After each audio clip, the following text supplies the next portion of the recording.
Baruch atah Adonai Eloheinu melech haolam, she'ahyanu v'kiyamanu v'yimanu. Amen. This of our Torah is dedicated to an exceptional group of individuals, my classmates, all of whom, at one time or another, made me feel blessed, and all of whom deserve the blessing deserved. As anyone who knows me remotely well will tell you, I own what would have to be an obscene number of books. And of all my books, my favorite ones are my children's books that I read to adults. A shelf of books for children ages 5 to 10 that I read to audiences ranging from teenagers to senior citizens. I'll admit it's strange to walk into a bookstore and say to someone, I'm looking for a children's book, but not one to read to children. But these books teach me profound words of Torah. My favorite book on that shelf is entitled, You Are Special. The story of a town where all day everyone goes around and gives gold stars for good qualities and gray dots for bad ones. If a person is pretty or smart, they receive a gold star, but if they're clumsy or they speak poorly, they receive a gray dot. The book tells the story of Punchinello, who received gray dots from everyone, but learns from his creator, the craftsman named Eli, meaning my God, that it matters not what others think, only what his creator thinks. To quote Eli, you are special because I made you, and I don't make mistakes. I love this story for two reasons. First, the story challenges how we validate others, how we give our own literal and metaphorical gold stars and gray dots. And second, I love how this story depicts God, because God is the one we can look at in a moment of need and be reminded by God why we matter. I believe in that God, and that's the God I want us to emulate. My Devar Torah today is about blessing, and about Asa, who our tradition spares no expense at giving gray dots. I will not argue that Asa was a good guy, but I want to look at Parshat Toledot from Asa's perspective, think twice about Asa's character, and share with all of you what a wrong done to him, and not the wrong you might think, teaches us about what it means to be blessed. The first time I studied this week's parasha in greater depth, Asa was not a character, but a caricature, our rabbinic commentators' favorite exegetical target. Our commentators damage Asa's image far more than the Torah itself. James Kugel calls Asa the fall guy in Genesis. And our Chancellor Emeritus, Ishmar Shorish, asserts that the rabbis ascribe untold blots to Asa's character, what he calls a striking instance of misreading. Yet while our commentators make Asa the Torah's archetypal villain, Asa is considered a model of kibud av v'em, or honoring one's parents. Bereshit Rabbah brings a famous teaching around this from Rabbi Shimon ben Gamliel. He taught, all my lifetime I attended upon my father, yet I did not do for him a 100th part of the service that Asa did for his father. While we know nothing about Jacob's attention to his parents, we see Asa dote upon Isaac with fancy food and fine clothing, a fact not lost upon this midrash, one of the solitary complementary portrayals of Asa in the literature of Chazal. Even later commentators who vilify Asa see him as an exemplar of kibud av v'em. The Sefer Mea Shearim, a 16th century compendium on the subject, writes that in spite of his wickedness, Asa's honor of his parents assures his place in the world to come. In fact, Mea Shearim equates Asa's place in the world to come with Micah from the book of Judges, the man who used stolen money from his mother to build his own personal idol-worshipping shrine. Like Micah, Asa might have been an idolater, a rapist, or a murderer, but that did not change the fact that he was a beautiful son. But the Asa of our parasha is vulnerable. Henry Ward Beecher wrote that Asa was not a man of forethought. He was a man of impulse, and his primary impulses were very strong. Asa is an emotional roller coaster. The same character that yells and cries in one instance can also weep and kiss his brother in another. But when we peer into Asa's family system, his emotional volatility really should not surprise us at all. Vida Zornberg writes that in a family radically shaped by the Akedah experience, Asa is perhaps the real victim of the sacrifice. For Asa sees life as meaningless. Apparent in the famous Midrash linking the day of Abraham's death with the day he sold the birthright. When he hears that Abraham died, Asa says, if so, there is no reward and no resurrection for the dead. In response, the Holy Spirit cries out, do not cry for the dead and do not lament for them. This referring to Abraham. Rather, weep for the one that is going down. This refers to Esau. The Midrash does not conclude that Esau sells the birthright because it means nothing to him. Rather, Esau sells the birthright because his own existence means nothing to him. Sadly, the Torah itself shows how Esau's family exacerbates this emotional fragility. Esau fights Jacob in Rebekah's womb, the mother who favors his younger brother, and while Esau is a dutiful son, Isaac's love for Esau is hardly genuine. The Sfat Emet teaches that Isaac's love for Esau is tenuous because gifts of food were the true source of Esau's love. Furthermore, in her book, Devorah Simons writes that Esau's marriage to Canaanite women reveals that Isaac has not assumed the role of father by not helping his son find a proper wife. Prior to Jacob's deceit, Esau is a family outsider, distant from his mother and brother, isolated from his father, with Esau's worth and value unaffirmed. And tragically, this week's parashah confirms Esau's fears. When Esau realizes the birthright was stolen, he pleads with Isaac for his own blessing. But Isaac rejects him 3 times, and ultimately the blessing he gives him tears him down far more than it builds him up. John Levinson notes that this text is laden with pathos, as Esau cries helplessly to his father, and Robert Alter points out that as each of Isaac's responses is an unbending no to Esau, Esau's composure progressively shatters. Well, we should hardly be surprised that Esau's reaction to this incident is to place the blame on Jacob. In reality, it's Isaac's inability to bless Jacob that precipitates the breakdown.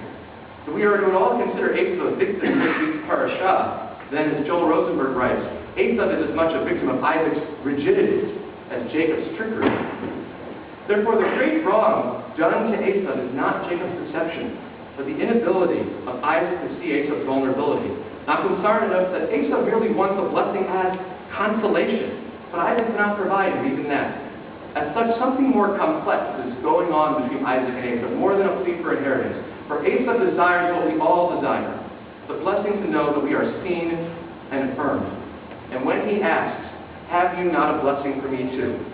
and receives nothing, all his insecurities are confirmed. When I see the competition between Esau and Jacob, Esau's vulnerability and desire for self-worth, and the hurt he feels when Isaac can't bless him, my thoughts turn to our community. We compete for blessings every day. To have the right answer, to be publicly praised, to be selected, to be given access, to be singled out from the rest of the crowd. And every time we seek one of those things, we desire more than a blessing. We desire the feeling of being chosen, noticed and validated. We desire to be seen and recognized for who we are. And we all know what it feels like to be unchosen. It makes you confused and angry. But more importantly, it makes you doubt yourself. If I am not blessed now, how will I know that I'm good enough to go out into the world and share my Torah? And the more a person feels they receive a gray star rather than a gold dot, the more they ask, when will there be a blessing reserved for me? Implicit in that subtext is the haunting question, which is, if I am never blessed, perhaps I am just not worthy at all. My confession is that every time I was given a gray dot rather than a gold star, every time I was unchosen, I was ashamed at how much anger, jealousy, bitterness, and envy I felt. And as I felt more anger, I became more competitive. Consequently, I began to sense the specters of achievement and validation, disappointment and rejection. Some have made my rabbinic journey unholy, a rabbinate of winning and losing, a rabbinate about advancing my own place, rather than advancing everyone's place. And I suspect I'm not the only one. To be clear, constant validation is impossible. And even if it were, saying that every person is an equal at every moment creates a coddling culture, a place of illusory superiority, a kind of Jewish Lake Wobegon, where all children are above average. At the same time, Esau teaches me that just because we are not chosen does not mean we can't be blessed. Competition saturates our community life, and everyone knows the feeling of unchosenness. But I submit that when we feel unchosen, our greatest need is people to affirm our worth, to remind us that we are still blessed. For how many times have each of us felt that pain of unchosenness, but all we wanted was someone to take the time and say that we are okay, and we will be okay, that a blessing is reserved for us. I suspect that Esau felt the same way. While Esau's blessings and our blessings are different, the past and the present are linked together by the vulnerability one feels and is exposed when they ask someone, "Is there not a blessing for me too?" and are turned away. In The Depleted Self, Donald Capps describes the importance of helping others see their potential and unique strengths. when they are in their moments of personal depletion, what he calls psychological mirroring. Capps writes, good mirroring responds to our need to affirm a brighter world than we had known. When the room was dark and the light was dim or absent, the assurance that we are a gleam in God's eye, that we are God's beloved, in whom God is well pleased. No one can receive the blessing they desire every time.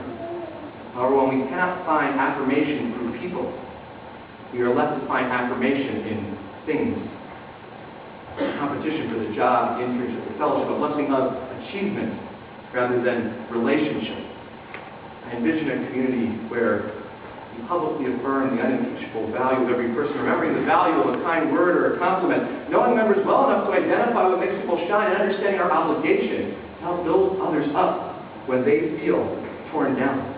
Or perhaps the reason that competition breeds resentment and detachment is because, absent a shared commitment to affirm each other's worth, when the moments come when we fall short, we have nothing left to do but assume the worst about each other and ourselves. No matter our pathway, our task at JTS is to affirm and help others affirm everybody's implicit spiritual worth. But that task will remain unfulfilled if our community cannot model what it means to be a community blessing. Capps writes that while it may be unfortunate that so much resentment can fester through lack of recognition when, quote, the mirror is painted black, what other choice is there? Feeling unrecognized is hard enough, but feeling that no one cares is worse. In Parsha Toledot, Asa hopes that his father will be a mirror to bless him and sees a mirror painted black. Imagine if we can be a community that blesses each other's basic worth, talent, and inspiration, and may break us free from the chains of pain that shackle us when we compete for the blessings we desire but cannot share. My friends know that my greatest spiritual joy were the 6 summers spent and 66,000 miles travel on U.S. Wild on Wheels. The last day of the trip became my minhag as the Rosh Hashanah to publicly thank every participant for a singular, unique contribution they made to the community. I tell my founding team that I do this because I came to the Rabin because people loved me and cared about me, many of whom are in this room, told me I could do something, be someone who matters, that I am blessed. And so my Rabin, it's my obligation to remind those in my spiritual care that they are a gleam in God's eye, that they are blessed. And what I'm sure will surprise no one who knows me, I decided my senior sermon topic over 4 years ago. However, writing it is my journey to understand what it means to be blessed and to bless others. A 4-year Hashbon Nefesh, if you will. This sermon is not about anyone, because it's about all of us. We can be mirrors to one another, but it begins when we take the risk and know that by blessing each other, by affirming each other's infinite value, we lose nothing ourselves, but we gain everything as a community. Asa teaches me that by refusing another person's value, we only create the resentment and detachment, the anathema to creating Kikilat Shah. For Kikilat Shah is a place where everyone knows and feels that they matter. And so the next time a friend, a colleague, an advisee, a student, a member of this community comes to you like Asa and asks you with tears in their eyes the equivalent of, is there not a blessing for me too? Find it in your heart with clarity and specificity to say to them, yes, yes there is. Hanshinello Asa and I will thank you. May it happen soon and speedily in our days.